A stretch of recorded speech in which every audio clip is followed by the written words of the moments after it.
cara penyampaian dia kena. Jadi walaupun mungkin nggak ngerti-ngerti banget, tapi excitement-nya orang tetap dapet.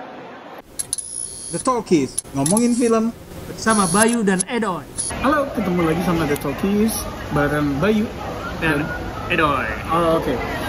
Kali ini kita akan bahas film yang memang udah lama banget ditunggu main di bioskop dan kita agak telat mainnya. Filmnya Tenet. One of these villages like us, traveling forwards through time. The other one's going backwards. Can you tell which is which? How about now? Oke, Tenet. Sinopsisnya adalah apa ya? Udah Good pusing. luck, bye. Udah pusing ngomong sinopsisnya. Jadi ada seorang tokoh yang diperankan oleh John David Washington. Yang sepanjang film nggak disebut namanya. Nggak disebut namanya. Dia melancarkan suatu operasi. Dalam operasi itu, terus dia menemukan bahwa ada yang abnormal nih. Ternyata ada sesuatu yang bisa membalikan waktu. Ya, bisa membalikan waktu. Dan dia nih kayaknya pengen menyelidiki sampai akhir. Pada dasarnya sih itu. Dan filmnya ngegas terus nih. Ngegas terus dari awal sampai akhir. Ya, ciri khasnya Nolan sebetulnya. Oke, jadi gue sendiri kehabisan kata untuk menjelaskan sinopsisnya, tapi kurang lebih seperti itu. Ya, artinya ini kebetulan gue udah 2 kali nonton. Gue baru sekali. Jadinya kalau gue lihat adalah yang dilakukan oleh the protagonist si John David Washington dan Neo si Robert Pattinson adalah menjaga supaya mereka datang dari mereka tuh hidup sebetulnya mereka tuh udah ngalamin ya, ada timeline di mana mereka udah ngalamin di masa depan gitu ya. Iya, nah jadi yang mereka lakukan adalah bahwa mereka di masa ini ada kemungkinan disrupsi, ya, ada kemungkinan kekacauan yang diciptakan oleh Andre Sator, si Kenneth Branagh, yang bisa mengakibatkan masa depan yang mereka udah lalui itu akan berubah alurnya, gitu loh. Jadi yang mereka lakukan adalah mereka kembali ke masa kini untuk ngejaga supaya kehidupan yang udah ada tuh ya tetap gitu, gak ada disrupsi. Ya, oke. Jadi melalui simpelnya itu pandangan penonton lewat the protagonist ini, bahwa si Andre Sator ini kalau dia mati dia akan menghancurkan dunia dan masa depan jadi nggak ada. Makanya pokoknya mereka tujuannya nggak menghancurkan dunia sih. Dunia jangan sampai hancur gitu. Problemnya adalah yaitu tadi Andre Sator mati, dunia hancur gitu ya. Jadi nggak sesederhana ini ada orang jahat harus dimusnahkan gitu sih. Itulah yang mungkin simpelnya gitu. Oke. Christopher Nolan tadi lo bilang ngegas, ini asli memang dari menit awal, dari detik awal malah ya. Jadi nggak detik ke breaknya yang menjelaskan apa nih meetingnya, terus relaxnya. Jadi kalau gue melihat bahwa semua clue itu ditebar dari awal sih. Semua clue ditebar dari awal. Gimana si Neil bisa tahu tentang si the protagonist, ya, bahkan saat baru pertama kali ketemu. Di sini nggak ada dialog yang sia-sia gitu. Maksudnya nggak ada yang dialog basa-basi, nggak ada adegan yang basa-basi. Semuanya memang 2,5 jam ini padat banget, ya. Nggak ada lemaknya nih film. To a certain point, ya, kalau kita nggak siap bisa capek. Gue sih sempet ya halnya, kebanyakan nih didonder gitu ya. Iya, karena kita terus terang dengan musiknya yang memacu, adrenalin, kita tahu nih adegan ini menegangkan nih, tapi kenapa ya menegangkannya? Tujuannya apa ya? Jadi excitement levelnya tuh nyampe di potongan-potongan itu ya, di adegan-adegan gitu ya. Ketika kita disuruh ngejahit, kita yang Kayak kita suruh masak, ini cabenya cabai bagus, ini kacangnya kacang bagus gitu ya, ini tomatnya tomat bagus, tapi begitu suruh campurin kita nggak ngerti nih cara bikin supaya masakan enaknya gimana. Kita si Nolan sih gitu ya. Jadi yang harus diapresiasi adalah bahwa si Nolan percaya kita bisa ngejar dia, Atau walaupun butuh beberapa kali nonton. iya itu ya pokoknya dia percaya bahwa penonton mau nonton lebih dari satu kali Iya, filmnya dia. gitu. Itu gila banget sih menurut gue. Karena nonton sekali, gue nggak yakin orang bisa menangkap sesuai dengan filmnya. Iya. Nah itu yang tadi gue bilang, kesimpulan gue adalah setelah gue 2 kali, waktu pertama kali gue juga sempat angkat tangan. Jadi kayak si the protagonist itu dia kalau sekali juga nggak ngerti kan dia harus ngulang Iya, lagi. gitu. Ini intinya time travel kan. Kalau Genre-nya. walaupun dia menolak disebut time travel ya, gitu. Jadi untuk cara lebih mudah ngebayangin adalah bayangin Terminator aja ya, si John Connor mengutus Terminator ke masa lalu untuk mencegah supaya John Connor kecil nggak dibunuh kan gitu ya. Tapi Kayak ada gitu. banyak itu. Nah, tokoh. cuma yang Dan Connornya dikirim ada banyak. kalau Terminator kan Terminator doang. Nah ini Terminator sama John Connor-nya sekalian gitu. Itu sebetulnya spoiler tuh, tapi gue yakin gak mengganggu gitu. Iya, gue nangkep vibe Inception walaupun nggak mirip, gue nangkep vibe Interstellar di sini. Bahkan gue nangkep Oh iya, dikit. Interstellar. Dia Iya balik permainan, lagi. ya permainan waktu yang si Nolan ini memang obses banget sama waktu ya, Sama apa yang perang dunia Dunkirk. dan Kurt yang dia detail banget ngitung sampai Adegan detik-detik budak-budaknya juga. pertemuan. Nah, kemudian Memento yang dia Ya balik. Batman gitu. Batman Begins yang diacak-acak timelinenya. Emang dia kayaknya obses sama waktu, buktinya penggemar dia banyak, yang fanatik juga lumayan banyak. Artinya kena gitu ke cara penyampaian dia, kena. Jadi walaupun mungkin gak ngerti-ngerti banget, tapi excitementnya orang tetap dapet kayak gitu. Nah di sini gue impress banget sama kameranya.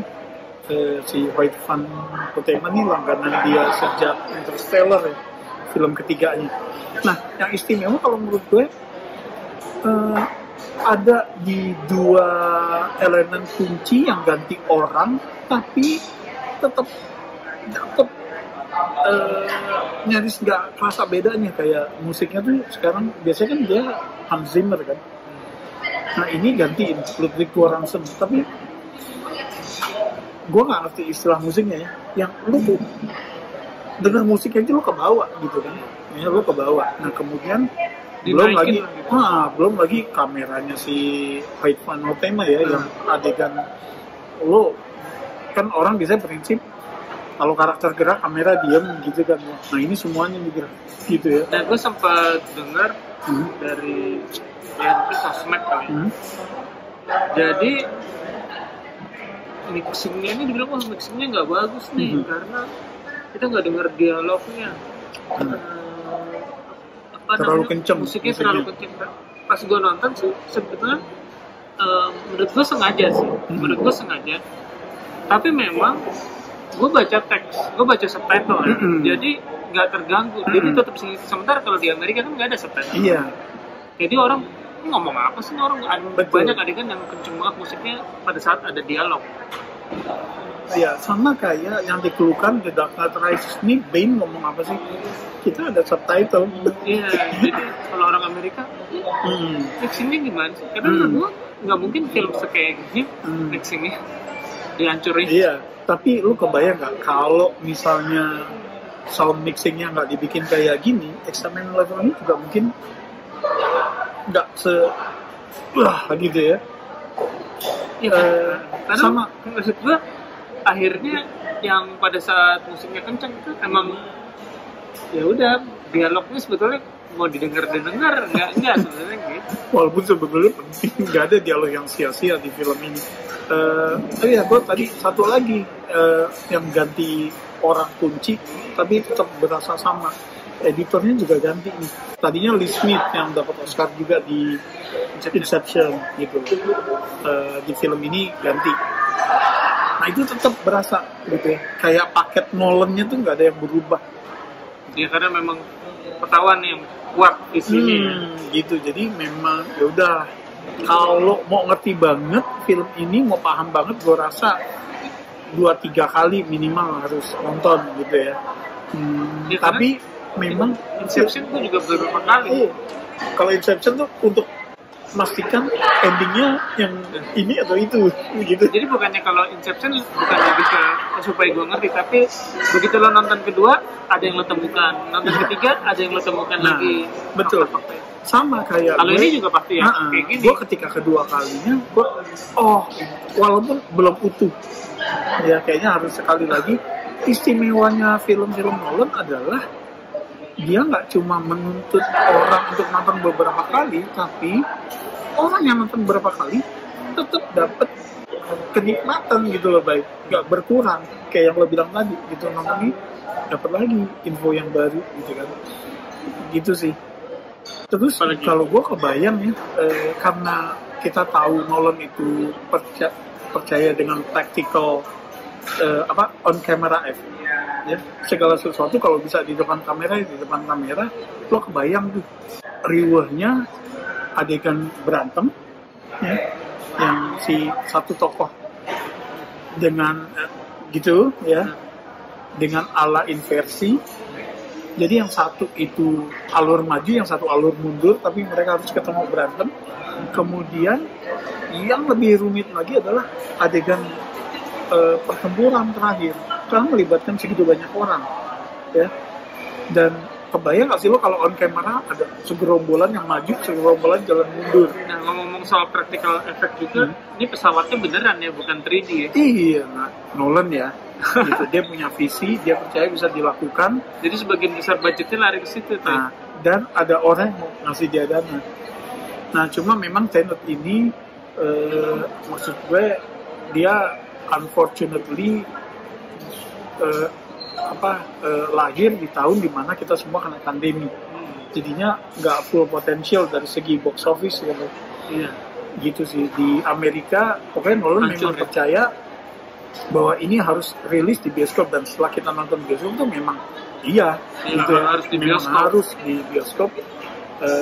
Terus ya gitu, masih banyak selain banyak yang tutup, yang buka pun kapasitas dikurangin. Setelah itu pun masih banyak orang yang tak berani ke bioskop. Jadinya ya gitulah. Nah, gara-gara Tenet ini juga nih, si hubungan Nolan dengan Warner agak renggang. Iya. Gitu. Karena dia nggak mau langsung dirilis deh. Iya, emang sayang sih karena nontonnya di HP orangnya kebanyakan, dia nggak mau. Karena visinya Nolan itu butuh uang banyak. Gitu ya. Ya, tapi dia emang salah satu director favorit gue, dan Inception tuh kayaknya film yang gue kasih nilai 10 deh. Gue inget orang, maksud gue gini, trilogi Dark Knight, orang tuh lebih banyak suka The Dark Knight yang ada Jokernya. Somehow menurut gue yang terbaik adalah yang terakhir, karena closure-nya gila gitu ya. Kalau menurut gue ini film yang ketika selesai, ketika ada petugas ngasih tahu, hey, kenapa nggak pakai nama kamu yang lain, Robin, itu yang gitu. Gue pribadi kayaknya gue masih akan nonton lagi, sayang belum sempat di IMAX nih. Karena IMAX-nya gue nggak tahu, kayaknya beroperasinya mungkin weekend doang ya. Kita mau nonton di IMAX sebelum kesampean. Gue akan nonton lagi untuk memastikan bahwa kayaknya kalau tambah ngerti akan tambah puas gitu ya. Nah, untuk sementara lo akan nonton lagi kan? Nonton lagi. Skor lo berapa? Oke, skor gue nih kayaknya dikasih oleh gue from the future. Setelah gue nonton 2 kali, jadi gue kasih 9. Skor gue ini dikasih sama gue dari The Past yang nonton pertama kali. Jadi gue baru ngasih nilai 7 ya. Gue akan nonton lagi dan mungkin gue akan ngasih skor yang beda mungkin gitu ya. Oke, sampai di sini Gimana yang udah nonton? Apa kalian ngerti Tenet tuh gimana? Apa ada yang salah? Sepakat gak nih sama kesimpulan Bayu atau kesimpulan gue?